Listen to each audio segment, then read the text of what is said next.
Chers entrepreneurs collectifs, bonjour. Mon nom est Jean-François Parent, je suis agent principal au Conseil de la coopération de l'Ontario et il me fait plaisir de vous accueillir aujourd'hui. Comme vous le savez sans doute, ce projet de formation en 4 modules vise à former les entrepreneurs sociaux et coopératifs d'aujourd'hui et de demain. Cette vidéo vous propose donc de découvrir des outils et des ressources pour vous aider dans votre cheminement entrepreneurial.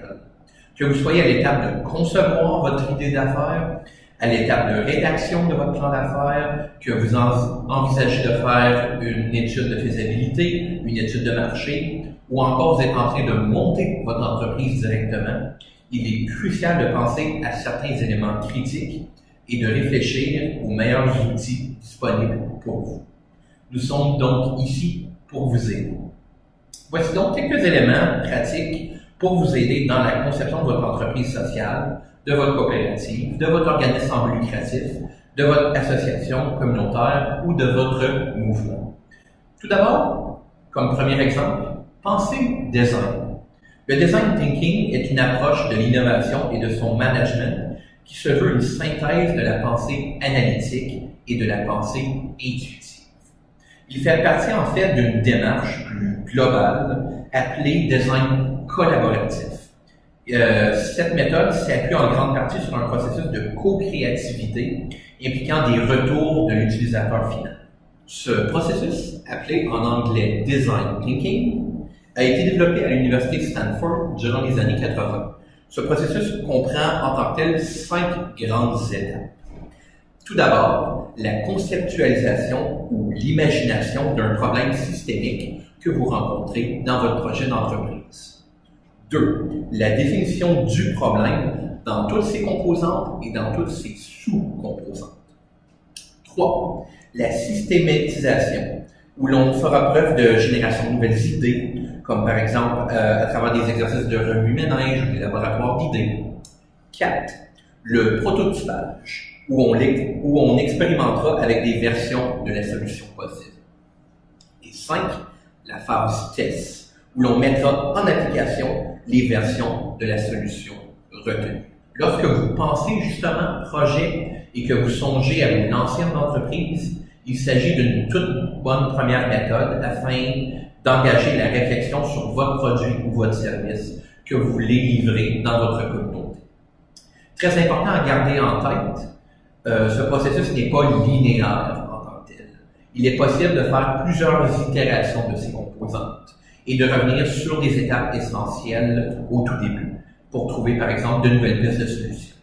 Le but essentiel, parvenir à nos objectifs et réussir ce que l'on a entrepris et dans l'entreprise dans laquelle on s'est lancé. Ensuite, avez-vous déjà entendu parler de la gestion de projet? Il s'agit d'un ensemble d'outils, de processus, et de méthodes et de ressources visant à mener à bien un projet dans une entreprise quelconque.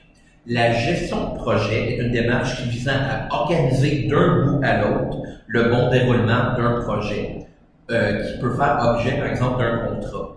Ce contrat peut être à l'intérieur de l'entreprise, dans le cas, par exemple, d'un développement lié à une innovation, ou à l'extérieur, comme par exemple dans le cas d'un objet commercial.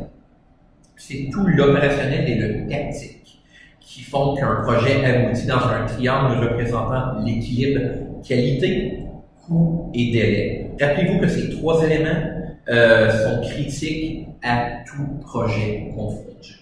Donc, il est très important de les retenir en tête.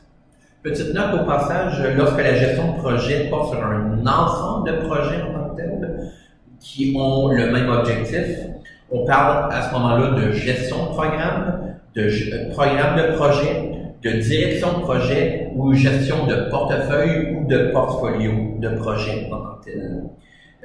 Puis ces derniers peuvent suivre différents types d'industries et il y a différentes ampleurs de projets concernés. Il y a 2 éléments cruciaux que j'aimerais que vous reteniez dans le cadre de cette vidéo. La distinction entre le management de projet et la gestion de projet. Quand on parle de management de projet, on parle d'établir un plan d'affaires pour le projet en tant que tel par l'analyse précise d'un contrat. Il s'agit d'une pré-étude de rentabilité ou encore mieux, vous le connaissez peut-être sous la forme d'un business case. On y explique pourquoi il faut prendre le risque d'entamer le projet directement. Le management de projet consiste également à écrire une note d'opportunité. Elle montre en quoi le projet s'aligne avec la stratégie choisie par l'entreprise et par la direction même de l'entreprise. C'est important à ce moment-là de définir un modèle d'affaires et d'inventorier les risques au préalable avant d'entamer le projet en tant que tel. Lorsqu'on parle de gestion de projet spécifiquement, ceci consiste à planifier le projet dans le temps. C'est l'étape de planification. On parle également de suivre et de monter un chiffrier, suivre un budget, maîtriser et piloter différents risques, atteindre le niveau de qualité souhaité par le projet, faire intervenir de nombreuses parties prenantes, que ce soit les utilisateurs, vos bénéficiaires, vos clients, vos partenaires clés. Ça parle également de responsabiliser le chef du projet ou le comité pilote mis en place. On parle également de suivre des enjeux opérationnels et financiers qui sont très importants pour votre entreprise et organiser les avenants aux contrats nécessaires pour couvrir les demandes ou les modifications du projet en tant que tel. De plus, rappelez-vous des 4 P de la gestion de projet. Les études récentes identifient les 4 P qui décrivent dans l'intégralité la culture des équipes du projet.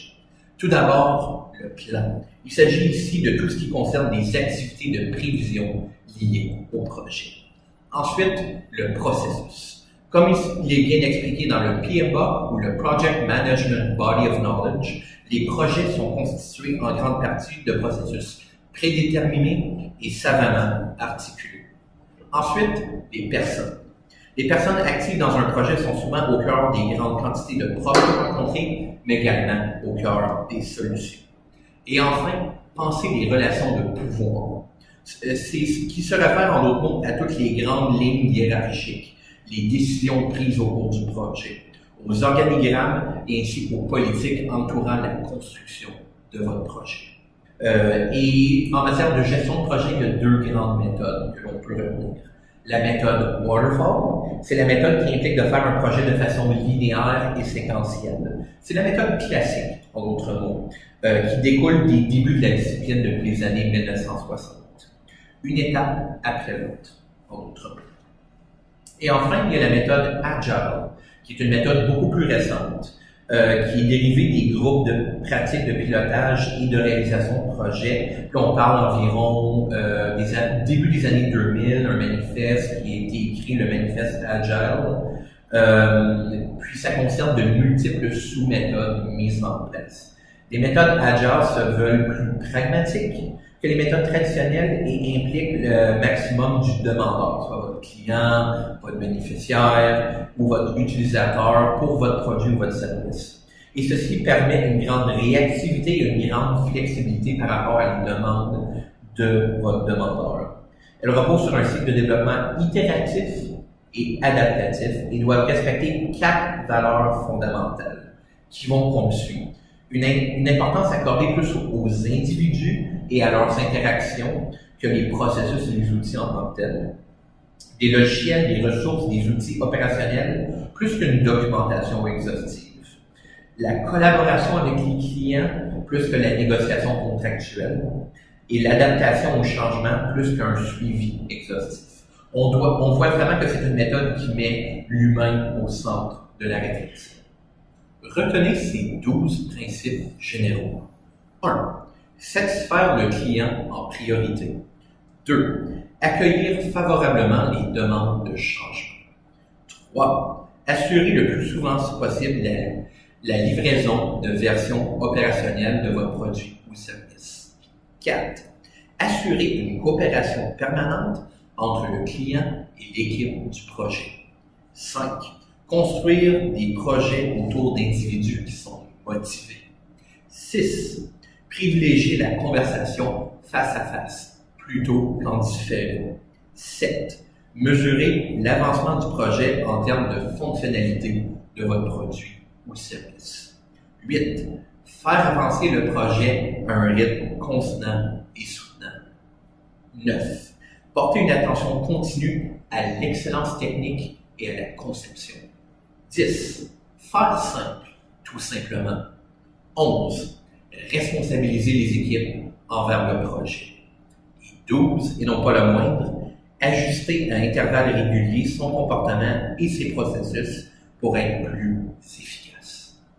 Si vous êtes intéressé à en apprendre davantage sur les méthodes classiques, les méthodes agile en matière de gestion de projet, nous vous invitons à consulter le PMBOK ou le Project Management Body of Knowledge, qui est un excellent recueil en la matière qui contient toute l'information dont vous aurez besoin pour votre projet d'entreprise. Que ce soit pour les méthodes standardisées ou les méthodes un peu plus avancées, c'est une excellente ressource pour votre projet. Voici donc un court résumé de certaines méthodes que vous aurez à utiliser dans votre entreprise. Bien sûr, il existe une pluralité d'autres ressources disponibles. Il y a une riche littérature sur le sujet, donc on vous encourage à faire un peu plus de recherche, à vraiment approfondir ce sujet qui est fortement intéressant. Et en salle de classe, nous nous assurons de voir ces méthodes un peu plus en profondeur. Le but, dans le fond, c'est de trouver la méthode qui correspond à vos valeurs, vos aspirations, votre rythme de travail et votre culture d'entreprise. Peu importe la méthode que vous sélectionnez, nous espérons que vous aurez du succès dans votre projet entrepreneurial. À tous les participants et les participantes du projet Outiller l'innovation sociale et le développement de nos communautés, nous vous souhaitons bonne chance et bon courage.